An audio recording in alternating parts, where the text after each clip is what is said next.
Welcome to Please Me, the podcast bringing you bold conversations and big clit energy. Sí, Please Me ahora tiene subtítulos en español.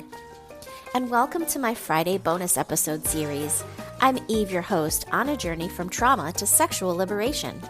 Let's reclaim pleasure and close the orgasm gap, one empowering conversation at a time. On Wednesday, I began a powerful conversation about sexual assault and violence. Today, we continue with Shawn and Amanda to dive deeper into the tactics abusers use to isolate and control their victims. If you know someone who needs support, please share this episode and the resources linked in the show notes. Did you know that podcasts rely on listener support to keep bringing you the content you love? For the best way to support the show, join me on Patreon for ad-free listening, early releases, bonus episodes, and exclusive content. See show notes for the link. Got a burning question or want a free 10-minute consultation with me? Download the OWL app and give me a call.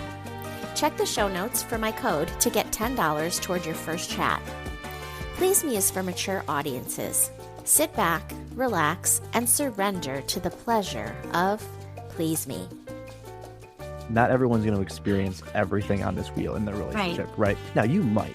And if you are, I'm very sorry that you experienced every one of these, because there are a lot of them on the wheel. But not all abusive relationships end up physically abusive.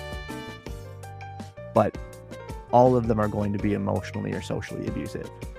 And just because your abusive relationship doesn't have physical abuse does not mean you don't need as much help as somebody who is being physically abused in their relationship.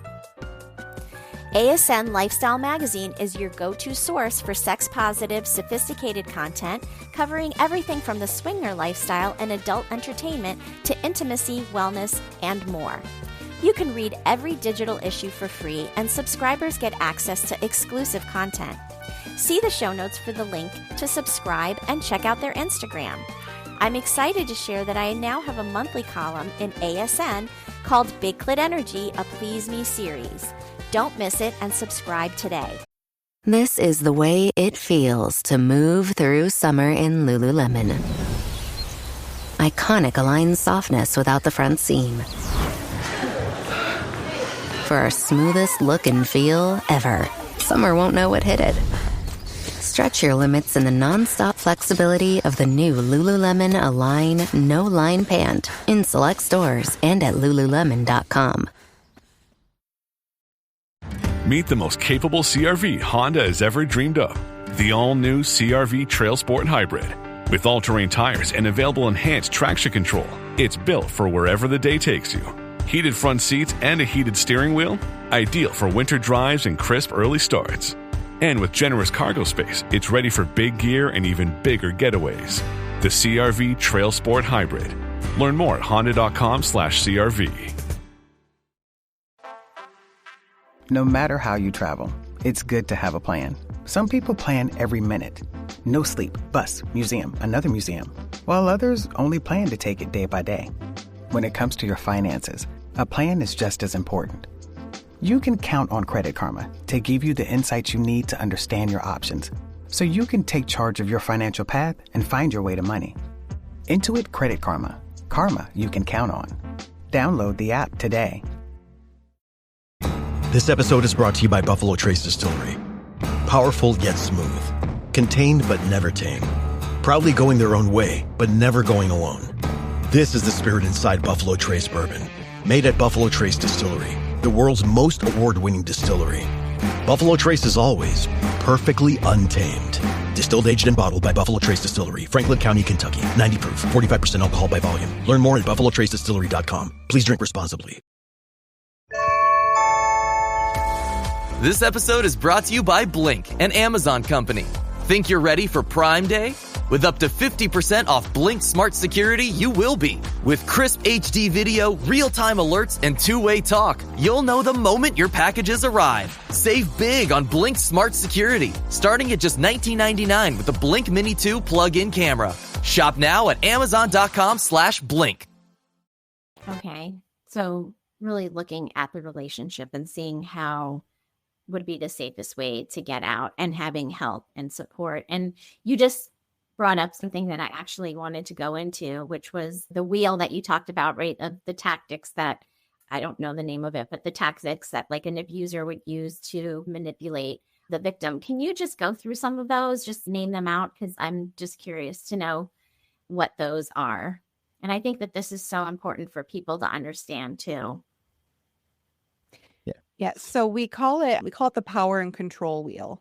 Okay. And the power and control wheel. Yep. It's basically a wheel. There's little spokes coming off of the center, and each section of the spoke is different tactics that people might use. Now, we love and we hate the power and control wheel, because if somebody has not recognized that they are in a violent relationship, they might look at that wheel and say, oh, I don't have that piece, so it must not be me.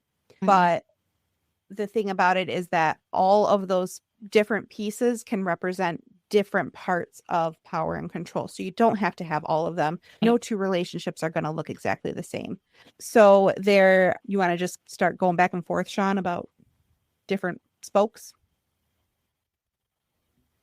Yeah, I was pulling up the power and control wheel just to have it on there to actually just read all of them. It's like I can rattle off all of them, but I want to make sure I'm using the correct, like the terms that the wheel's using. Okay. I'll save my favorite one to talk about for the end, Amanda. Okay. Do you remember which one that one is? No, I don't. It's using privilege, so we'll get there. Oh, all right.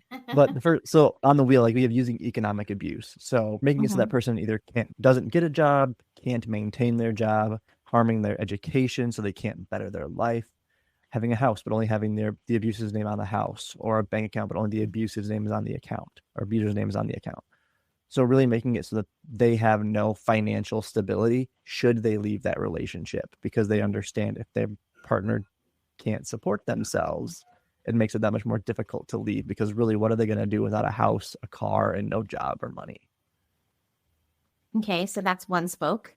All right. So another spoke is using coercion and threats, which, I mean, we've been talking about most of this time, right? So making or carrying out those threats, threatening to harm somebody, threatening to harm yourself if they leave, doing things so that they will drop charges if they did ever press charges against you, making somebody do something illegal so that you can't talk about what happened because you were doing something illegal at the time too.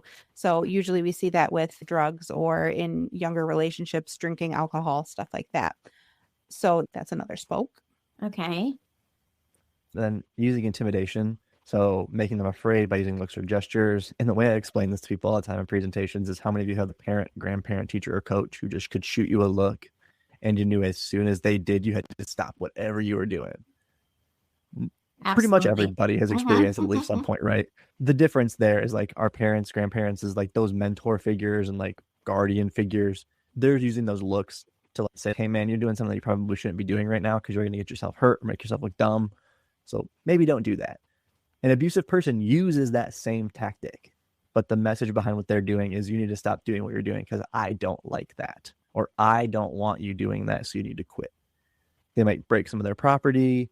They may abuse pets. They may display or threaten to use weapons, kind of those things to make them really feel like they don't have an option. So I can't leave, or I can't do this because I know they don't like when I do it. Okay. Intimidation. Okay. So we also have using emotional abuse, which is just another very common thing that's used. So putting somebody down, making them feel bad about themselves. There's a lot of maybe like name calling and gaslighting going on in this stuff, making somebody think that they're quote unquote crazy, or making other people think that as well. Because if I can put somebody in that light of, look at, they're just making stuff up, then nobody's going to believe them. Nobody's going to take their side. Humiliation, just that basic like breaking down someone's self-esteem, because then they're easier to manipulate. Okay. Then I'm going to jump over one to go to minimizing, denying, and blaming, since it's a good connecting piece from the previous one. Okay. Because this is where they're going to make light of the abuse, or say things like, oh, it didn't happen that way, or they're just crazy, or blowing it out of proportion, saying that the victim is the cause of abuse. If you wouldn't have done this, I wouldn't have had to hit you. So trying to take blame off of themselves and make their victim feel like it was their fault. and really doing a lot of these things because it gives them some control over what their partner is and isn't doing. Because if I feel like I'm going to get abused because I'm doing X, Y, or Z, I may eventually change those behaviors to stop the abuse from happening. Or I might get to a point, if what my partner is saying that I'm experiencing just really isn't that bad, I might eventually believe that. And if I believe what I'm experiencing just isn't that bad, I'm probably not reporting it in the first place. Okay. All right. So the next one is using children. Now, obviously not all relationships have children involved in them, but the ones that do, people use children as pawns a lot in these kinds of relationships. So you might be trying to make the other person feel guilty about, oh, our child needs two parents. Our child needs a home that we're together in. Sometimes people use children to relay messages back and forth, and that can get really sticky too, because we're saying maybe unpleasant things about the other parent, and we're saying it to a child who's now impressionable about it. Using visitation times or like handoff times as an opportunity to harass somebody and to maintain that contact with them, right? If you have shared custody, if you have weekend visits or whatever. And having children in the first place is a really big potential way that somebody can maintain that power and control, right? Because if you have a child with somebody, you are always going to be connected to them in some way. So having that child kind of lets somebody sink their claws in, for lack of a better term, to another person. Okay. And then before Amanda gets to the last one, there's two more spokes. There's two more. There's 8 total. Okay. So using privilege is the one that I always like talking about the most, because my biggest qualm with the power and control wheel is it says using male privilege. And the only reason that's my qualm with it is if I'm a man who's experiencing abuse in a relationship and I see using male privilege on this tool, I'm not going to identify with this tool now, right? Because I'm clearly not coming from a place of privilege while I'm the one experiencing the abuse.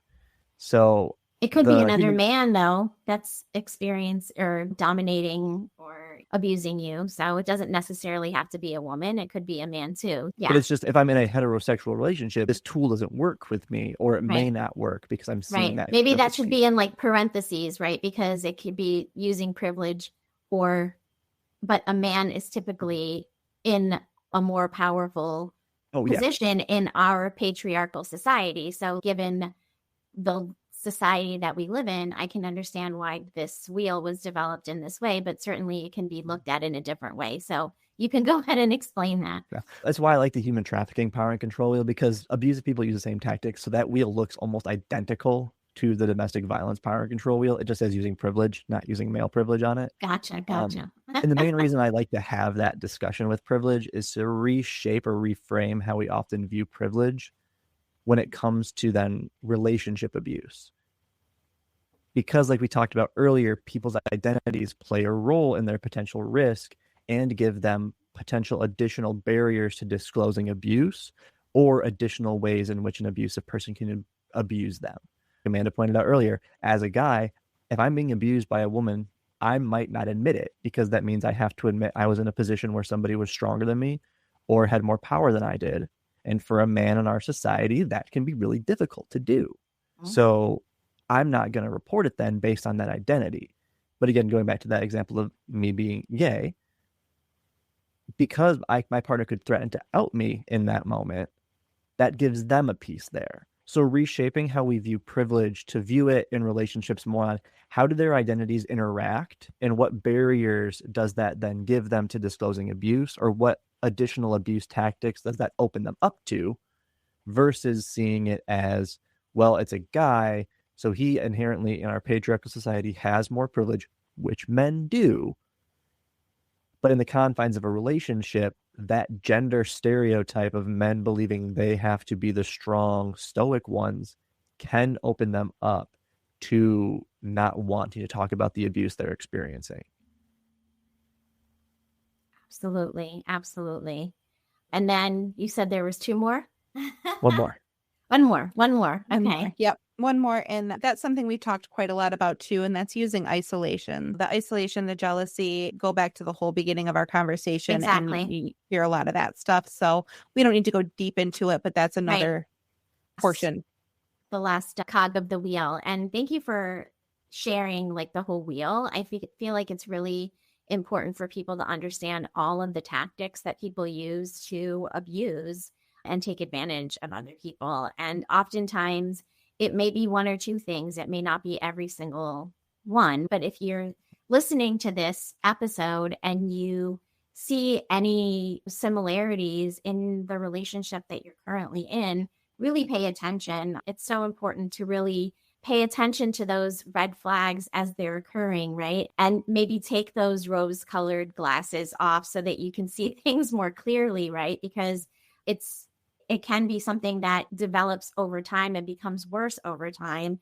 And oftentimes we will make excuses for our partner, and we should not be ever making excuses for our partner and their behavior.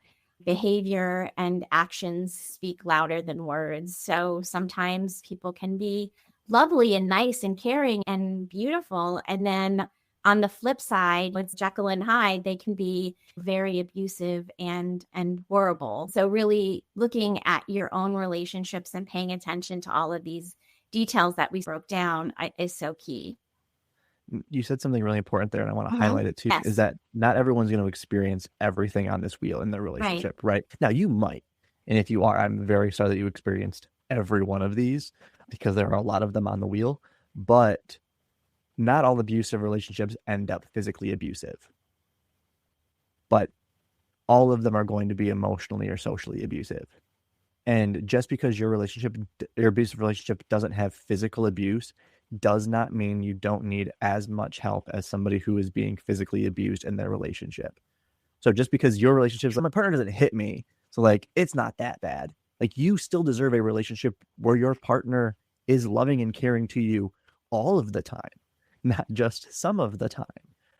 So we need to also help society understand that just because the relationship is abusive, it doesn't mean that physical abuse takes place, but we still need to help those people. Absolutely. And just tying back sexual abuse, because this show is about sexuality and sexual health, tying back sexual abuse and relationships, and say in a marriage, I just want to point out here too, that when you say no, whether you're in a marriage or not, right, and the other person may want sex and you don't, and you say no is a complete sentence.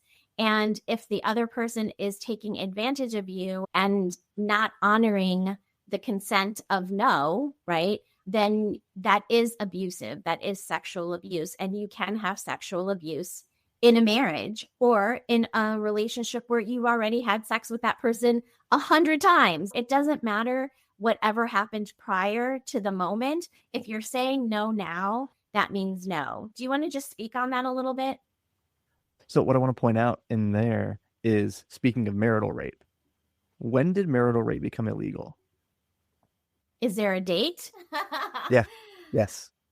Wow. I would say in the 80s. No. 1993. Wow. The year I was born was when marital rape became illegal. So it's like when people argue all the time, people don't know how to have relationships nowadays. It's like, yeah, my grandma could have been raped by my grandpa and not had any recourse to getting out of that relationship. So yeah, people are able to have options now that they didn't have 31 years ago even. And we don't have the time to get all the way into this, but there are a large handful of states who still do not treat marital rape in the same respect as like a stranger rape. There are conditions. It's not a class A felony in this state. It's not this in this state.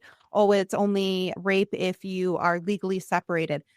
Those laws are still on the books today. So it's not something that's just cut and dry that, oh yeah, we can just all say, got rid of that, because it's different everywhere. Look it up, check your facts, check your state. Yes, and everyone should really know what those laws are in their state. I just did an episode about abortion because obviously with Roe versus Wade being overturned, every state has different laws now, and you really need to know what those laws are to protect yourself in the event that you get pregnant and it's an unwanted child, right? So this too, I find, is really important to know what the laws are in your state, to know how you can be protected if, God forbid, you find yourself in a marriage and your partner is raping you. And so knowing these important things, I think, is so key for people to stay safe. Oh, just to touch back on that piece of consent that you were talking about there, when I try and, because like I said earlier, we talk to children a lot. So when I try and talk about consent, I want people to understand that consent is not just the absence of a no, but it's the presence of a yes. So I don't have to say no for it to not be consensual. I just have to not be enthusiastically consenting with a yes, because people get scared. People sometimes feel like they can't say no. And if I feel like I can't say no, then that's not consent.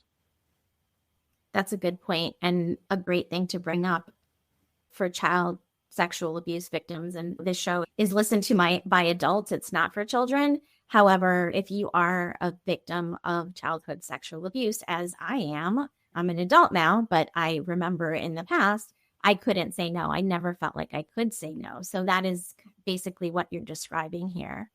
And speaking of history of abuse, how does a history of abuse affect future relationships? One of the ways, it makes it harder to trust, right? Like, you trusted somebody in this previous relationship, you were harmed by them. So moving into the next relationship, you carry that with you. So it can be really hard for someone who's experienced abuse to want to open up to somebody else again, because the last time they did, they ended up getting hurt because of it. And even with that, just not fully understanding what a healthy relationship looks like. We spend a lot of time talking about, oh, these are the red flags, but what are the green flags? You don't even know what to look for. And if you're somebody who's been abused in the past, you probably have had some emotional abuse done to you. You've had your self-esteem knocked down, and you may not think that you are good enough for that healthy relationship. So I think that's something that is really important to touch on, because people who have been abused in the past are more likely to be abused again in the future. And that's a pattern that is really hard to break out of. And while it is a risk factor also for someone to be abusive, having experienced abuse before, I want to point out, because I don't think we've said it yet, that the only cause of abuse in a relationship is one person's desire for power and control. Like, we may have mentioned it in the description of like domestic violence, but that's the only cause of abuse, is their desire for power and control. If they've experienced abuse before, they may be abusive because they don't want to be in a position where they don't have power now, because they've had that power taken away from them before. They don't want to experience that again.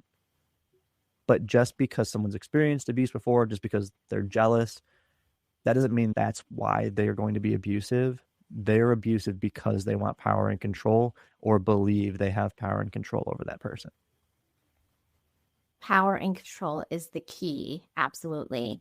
And so that brings us to our role play, right? Where we decided that I'm going to be a domestic violence victim, and I'm going to be disclosing my experience with you two. And you guys are my friends, and maybe we're out to dinner, or we're, I don't know, out somewhere.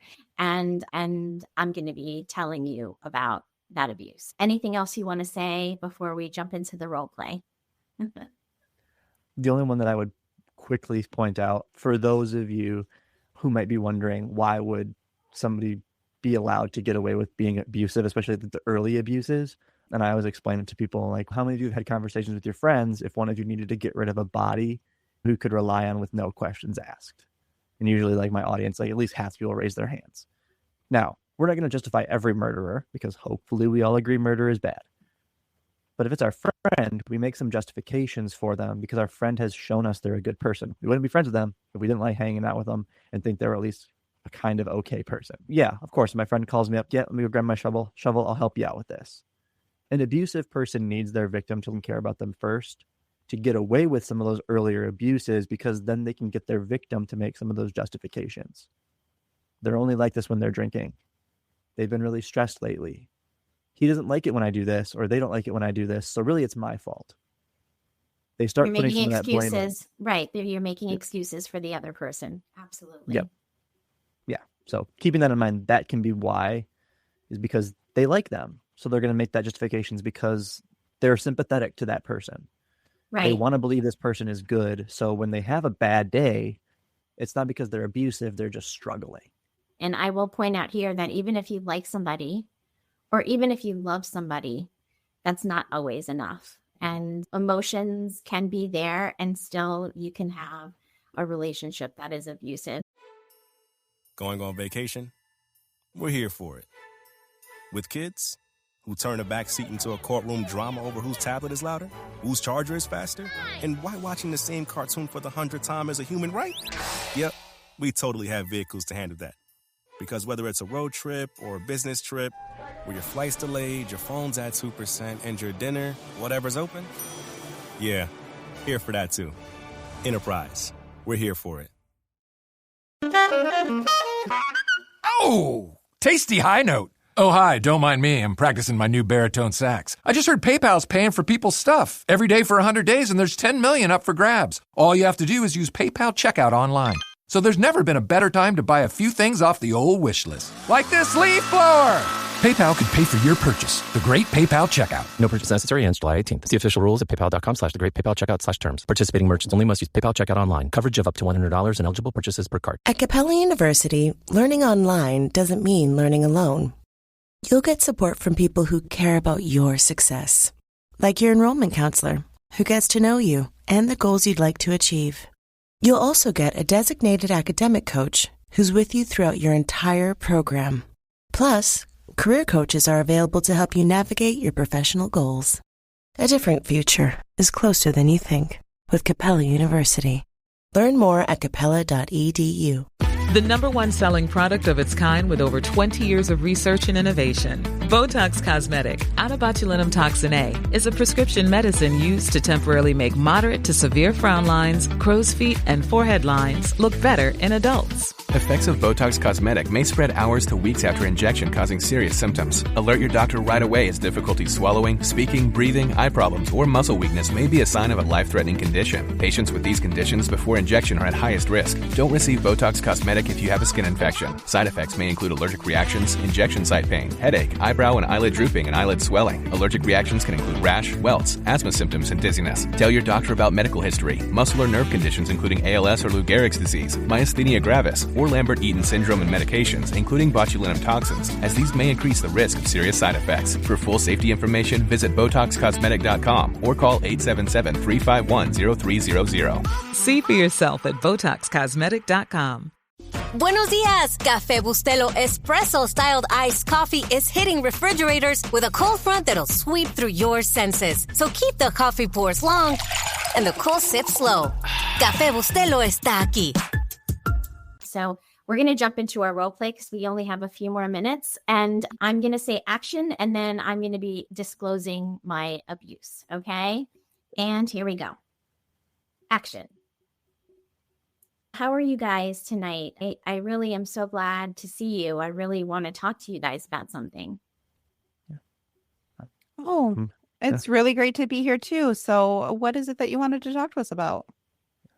As I've been in a relationship with my partner for the last 6 months or so, and I don't know if this is considered abusive or not, but suddenly they are trying to isolate me from my family. They don't want my family to come over. They keep telling me if they're going to come over that they need to know about it ahead of time.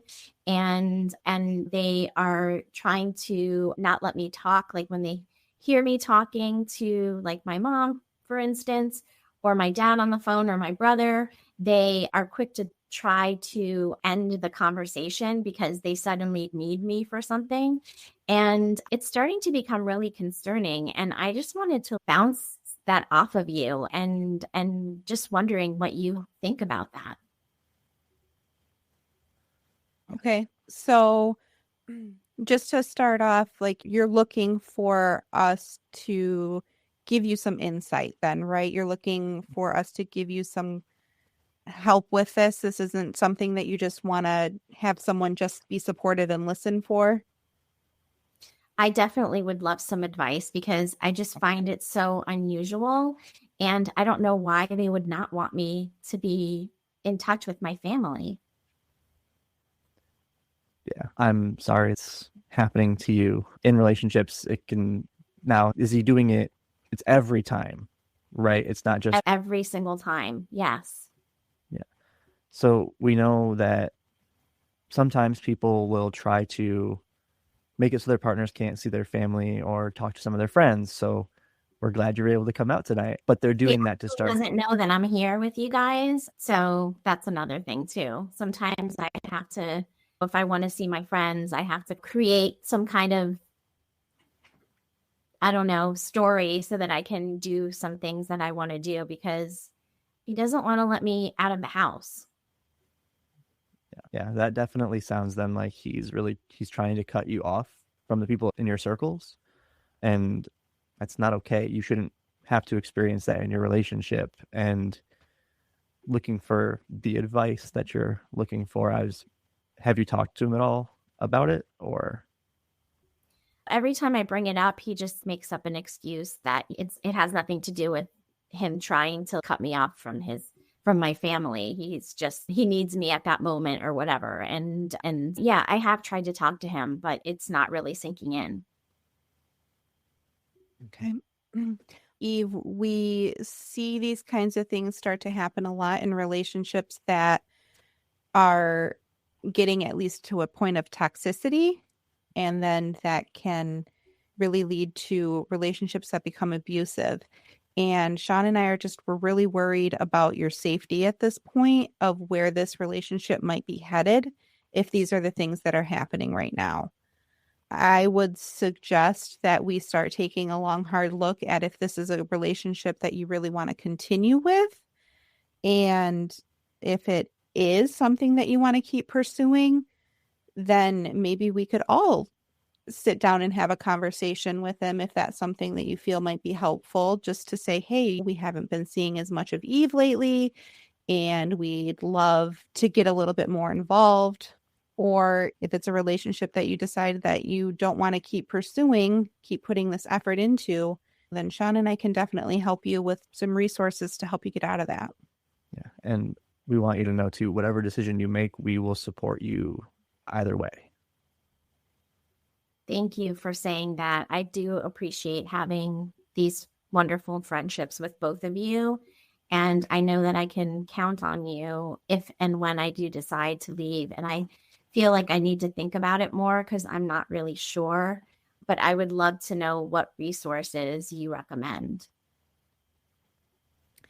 You guys are living together, so it might be a problem financially if you decide to break up. You might need to contact a local shelter so that we can get you into a safe place, or maybe even just a friend or a family member that has an open room or a couch that you can go to for a while, anywhere that you're going to feel safe. And then we can get you into at least maybe some domestic violence counseling. They're free at almost every county has an agency that offers free domestic violence counseling. So I think we should maybe make some phone calls and at least get you to talk to a professional. I love all those suggestions, and I really appreciate your friendship. Did you want to say something, Shawn? Only one I would add is if you're not quite sure if there isn't who in your county is able to help you, the National Domestic Violence Hotline or the helpline, they'll be able to connect you to that resource in your community. Perfect. And end scene. That was probably the most serious role play that we've ever done. Hard to make you be serious.